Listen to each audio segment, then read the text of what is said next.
नमस्कार दोस्तों। 2 दिन से काफ़ी भूचाल जो है विपक्ष में देखने को मिल रहा है।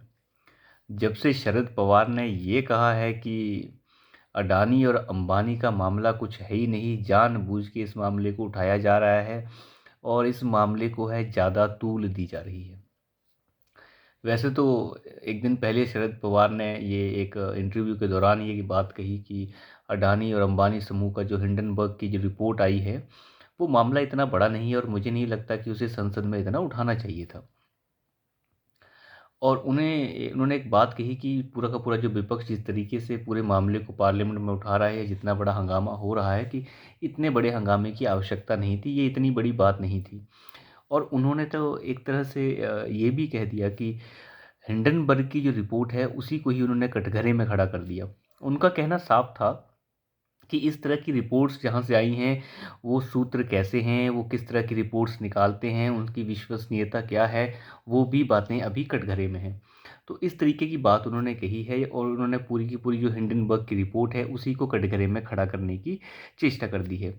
तो जब हिंडनबर्ग की रिपोर्ट ही कटघरे में खड़ी हो जाएगी और विपक्ष का एक बहुत बड़ा नेता, मैं आपको बता दूं, विपक्ष में शरद पवार, अगर विपक्ष की हम बात करें, अगर बहुत बड़ा विपक्ष है जिसमें बहुत सारी पार्टियां हैं और शरद पवार का भी उसमें एक नाम है, तो वो नाम बहुत बड़ा माना जाएगा। भले ही उनकी जो शरद पवार की एक लिमिट है वो केवल महाराष्ट्र तक ही सीमित है, महाराष्ट्र के भी एक एक हिस्से तक सीमित है, परंतु वो अपने आप को वैसे भी हर चीज़ का चाणक्य समझते हैं। उन्हें लगता है कि वो एक चाणक्य हैं, वो एक नीतीश कुमार की तरह है। नीतीश कुमार जो है राज्य की राजनीति में बार-बार सीएम बन जाते हैं और ये कुछ इस तरीके के हैं कि वो प्रधानमंत्री को बदलने तक का दम रखें या फिर जो है केंद्र में किस तरीके से बदलाव करने हैं, वो दम शरद पवार का एक वक्त में था। यूपीए 2 के समय शरद पवार की ताकत बहुत ज़्यादा थी। खैर ये सब बातें अलग हैं। मेरा कहने का मतलब इतना है कि शरद पवार जो हैं, उन्होंने हिंडनबर्ग की रिपोर्ट को पूरी तरह से जो है एक तरह से खंडन ही कर दिया था उसका। अब वो खंडन जो है वो विपक्ष को बहुत भारी पड़ रहा है, क्योंकि विपक्ष इस चीज़ के लिए बिल्कुल भी तैयार नहीं था कि इस तरीके की बात कभी कोई शरद पवार जैसा नेता भी कर देगा। शरद पवार ने अपनी बातों को बिल्कुल साफ तरीके से रखा और उन्होंने ये कहा कि ये रिपोर्ट ही गलत हो सकती है और ये रिपोर्ट जो है फर्जी भी हो सकती है। ये इस रिपोर्ट को बनाने वाले जो सूत्र हैं, उनकी विश्वसनीयता क्या है, इसके ऊपर पूरी तरह से संदेह बना रहा है। तो वो जो हैं इस हिंडनबर्ग की रिपोर्ट को कटघरे में खड़ा करते हुए नजर आए। फिर उन्होंने ये भी कहा कि जिस तरीके से अडानी अंबानी को जो है इस तरह से टारगेट किया जा रहा है, ये गलत है। ये हमारे जो उद्योगपति हैं, ये देश को चलाने का काम करते हैं और हमें इस तरीके से इन्हें टारगेट नहीं करना चाहिए। इस तरीके से कम घाटा तो जो है हमारा ही होता है, देश का ही घाटा होगा अगर इस तरीके की मान लिया कोई रिपोर्टें, गलत रिपोर्ट्स जो हैं पेश कर दी जाती हैं, तो इससे नुकसान जो है देश का ही होता है और बाहर की कुछ ताकतें जो है इस तरीके के नुकसान कराने में लगी रहती हैं। तो उनका सीधा साधा आप ये कह सकते हैं कि उन्होंने पूरी तरह से टारगेट कर दिया था विपक्ष को ही, कि जो विपक्ष पूरा लामबंद होके जो है खड़ा है, अडानी अंबानी के ऊपर जेपीसी की मांग कर रहा है। तो देखिए, जहाँ तक बात है जॉइंट पार्लियामेंट्री जो कमेटी बनाने की बात है, देखिए जॉइंट पार्लियामेंट्री कमेटी बनाने की जो एक बिल्कुल ज़िद पकड़ के विपक्ष बैठा है, उसके ऊपर भी शरद पवार ने प्रहार किया है। शरद पवार का कहना था कि जॉइंट पार्लियामेंट्री कमेटी बनाने का क्या मतलब है? जॉइंट पार्लियामेंट्री कमेटी क्यों बनाई जाए जिसमें मेजॉरिटी जो है वो सत्ताधारी पक्ष की होगी, तो फिर फैसला तो जो है वो सत्ताधारी पक्ष के अ, हिसाब से ही निकल कर आएगा। तो फिर फ़ायदा क्या है कि जॉइंट पार्लियामेंट्री कमेटी जो है बनाई जाए। खैर ये सब बातें उन्होंने कही, परंतु ये बातें बाहर निकलते ही सारा का सारा विपक्ष जो है एक तरह से उनके ऊपर अंदरूनी तरीके से हमलावर हो गया था। ढेर सारे प्रश्न जो हैं शरद पवार से पूछे जाने लगे कि क्या बात है, क्या बड़ी बीजेपी के कुछ बीजेपी से करीबियाँ बढ़ रही हैं, नहीं बढ़ रही हैं, जो भी है इस तरीके के सवाल बहुत सारे इकट्ठे हुए। तो उनका अगले दिन जो उन्होंने आज जो है प्रेस कॉन्फ्रेंस की, फिर उन्होंने ये थोड़ी बहुत सफाई दी कि नहीं, मेरा कहने का मतलब तो ये था कि विपक्ष को जो है जॉइंट पार्लियामेंट्री कमेटी की मांग नहीं करनी चाहिए, क्योंकि उसमें सारे के सारे मेंबर्स जो हैं उसमें मेजॉरिटी ऑफ मेंबर्स तो सत्ताधारी पक्ष के होंगे, तो फैसला फिर जो है गलत आ सकता है। देखिए शरद पवार साहब, अब जो होना है वो तो होगा, परंतु आप ये बताइए कि इतने दिनों से जब आप मांग कर रहे हैं जॉइंट पार्लियामेंट्री कमेटी की, जो इसकी जांच करेगी, और सारे के सारे विपक्षी नेता एकजुट थे जिसमें आप भी शामिल हैं, परंतु ये सारे शामिल हैं, लेकिन शामिल होने के बावजूद भी ये नेता अब कह रहे हैं कि जो है हमें जो है जॉइंट पार्लियामेंट्री कमेटी जो है की मांग नहीं करनी चाहिए। खैर ये सब बातें तो चलती रहेंगी। तो इस तरीके से जो है एक तरह से आप ये कह सकते हैं कि जो इतना बड़ा महल, जंग का महल पूरा का पूरा खड़ा किया था विपक्ष ने पिछले 2 महीने से, वो सारा का सारा महल जो है शरद पवार ने एक ही झटके में तोड़ दिया। शरद पवार ने सारा का सारा जो करी धरी मेहनत थी वो कांग्रेस की, वो धरी की धरी रह गई। अब आप ये देख सकते हैं कि कांग्रेस जो है अब क्या करे। अब क्या करें राहुल गांधी की सदस्यता वैसे ही चली गई है।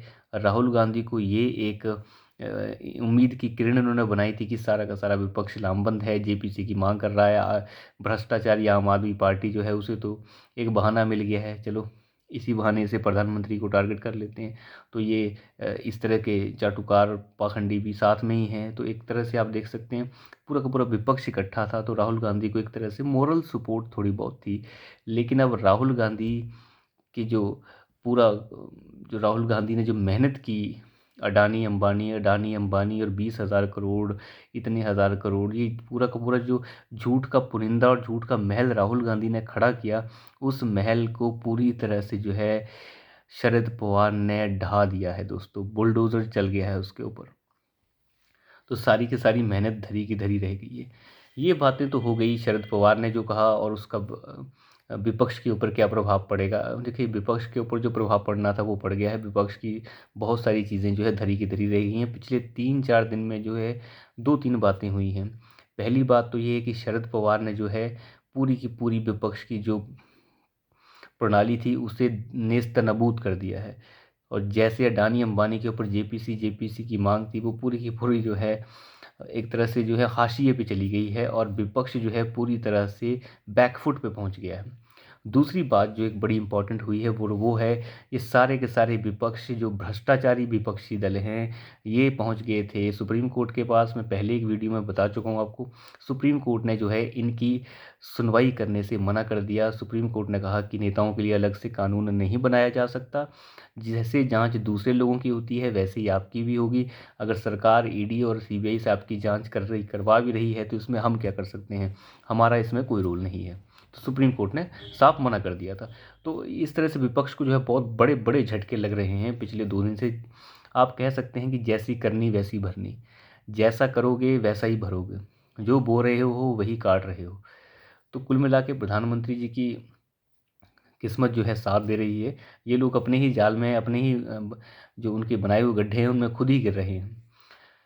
तो एक ये सब बातें तो हो गई, इसमें एक और चीज़ निकल के आती है, शरद पवार आखिर ऐसा कर क्यों रहे हैं, ऐसा क्या फ़ायदा है।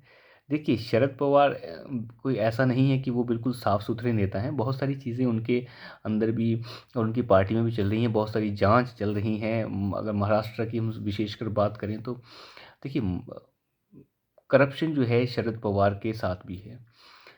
शरद पवार भी बहुत सारे मामलों में घिरे हुए हैं और जांच चल रही है। ये एक बात तो ये हो सकती है। दूसरी बात ये है कि वो आप ये कह सकते हैं भारतीय जनता पार्टी के साथ इस तरीके से जो है वो सॉफ्ट स्टैंड दिखाना क्या है।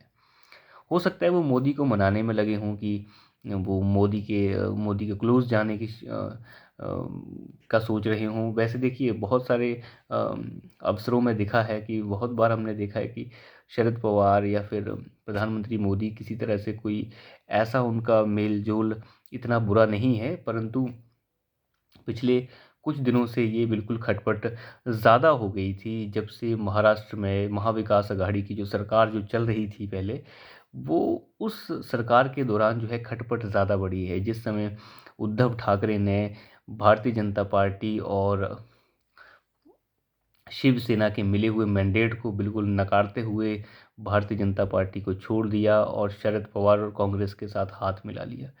तो उस समय ये खटपट थोड़ी सी ज़्यादा बढ़ी है और शायद प्रधानमंत्री ने काफ़ी डायरेक्टली इनडायरेक्टली इस चीज़ों को दिखाया भी है। तो मैं मानता हूँ कि अब शायद शरद पवार जो हैं दोबारा से प्रधानमंत्री के साथ अपनी करीबियाँ बढ़ाना चाह रहे हैं, पर मैं नहीं मानता ये पॉसिबल है। अब वह मोदी बहुत आगे निकल चुके हैं। अब मुझे नहीं लगता कि ऐसे लीडर्स की आवश्यकता बची है।